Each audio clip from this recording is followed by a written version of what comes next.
एक आदमी अपने कमरे में लाइव स्ट्रीमिंग कर रहा था जब अचानक कुछ भयानक हुआ। लाइव चैट में मौजूद सभी दर्शक, लेकिन तभी उसे राष्ट्रीय आपदा निवारण विभाग से एक आपातकालीन चेतावनी मिली। वह घबराकर बालकनी में गया देखने कि आखिर हो क्या रहा है। बाहर का नजारा देखकर वह दंग रह गया। लोग इमारतों से पागलों की तरह बाहर भाग रहे थे। फायर ट्रक भी अनियंत्रित होकर टकरा रहे थे और कुछ लोग राह चलते लोगों पर हमला कर रहे थे। वह कुछ समझ नहीं पाया कि आखिर ये सब क्यों हो रहा है। उसी समय एक आंटी अपनी बेटी को बचाने के लिए चाकू लेकर दौड़ी, लेकिन उसकी बेटी ही उस पर झपट पड़ी और उसे काटने लगी। ये देखकर वह पूरी तरह से सन्न रह गया। तभी उसके दरवाजे पर तेज तेज खटखटाने की आवाज आई। जब उसने दरवाजे की झिड़ी से बाहर झांका तो सब कुछ सामान्य लग रहा था, जिससे वह दरवाजा खोलने की सोचने लगा। अचानक एक आदमी अंदर घुस आया। वह उसका पड़ोसी था, जिससे उसकी ज्यादा जान पहचान भी नहीं थी। पड़ोसी ने बाथरूम इस्तेमाल करने की बात कही। मजबूरी में उसने टीवी चालू किया और जाना कि एक अनजान वायरस ने पूरे शहर को अपनी चपेट में ले लिया है। यह वायरस लोगों को जॉम्बी बना रहा था, जो दूसरों को काटते थे, और काटे गए लोग भी संक्रमित हो जाते थे।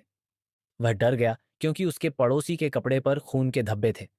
जब पड़ोसी बाथरूम से निकला, वह चाकू लेकर खड़ा हो गया। अचानक पड़ोसी की आंखें लाल हो गईं और वह हमला करने लगा। किसी तरह उसने उसे धक्का देकर बाहर निकाला, लेकिन आवाज से एक भयानक और ताकतवर झॉम्बी आकर्षित हो गया, जिसने उस पड़ोसी को पकड़कर कुचल डाला। वह डर से कांपते हुए दरवाजा बंद करके फ्रीज से उसे रोकने लगा। उसने अपनी मां से संपर्क करने की कोशिश की। कुछ देर बाद मां ने जवाब दिया कि वे फिलहाल सुरक्षित हैं और उसे भी घर से न निकलने की सलाह दी। रात में वह खाने पीने का सामान गिनने लगा। पहले उसे 7 दिन के लिए बांटा, फिर 9 में, क्योंकि स्थिति अनिश्चित थी। उसने भी एक वीडियो बनाकर सोशल मीडिया पर डाला ताकि कोई उसे बचाने आए। ड्रोन के जरिए बाहर देखा तो पूरा इलाका जॉम्बियों से भरा था। खेल खेलने की कोशिश की, लेकिन इंटरनेट काम नहीं कर रहा था। नींद के दौरान अचानक आवाज आई। नीचे एक महिला पुलिस जॉम्बियों से लड़ रही थी, लेकिन गोलियां खत्म हो गईं और आखिरकार वे जॉम्बी उस पर हावी हो गए। वह उसे बचाने के लिए चिल्लाया, लेकिन इससे जॉम्बी उसके घर की ओर मुड़ गए। बड़ी मुश्किल से वह बालकनी के किनारे लटक कर बच पाया, लेकिन अब उसकी भावनात्मक स्थिति टूट चुकी थी।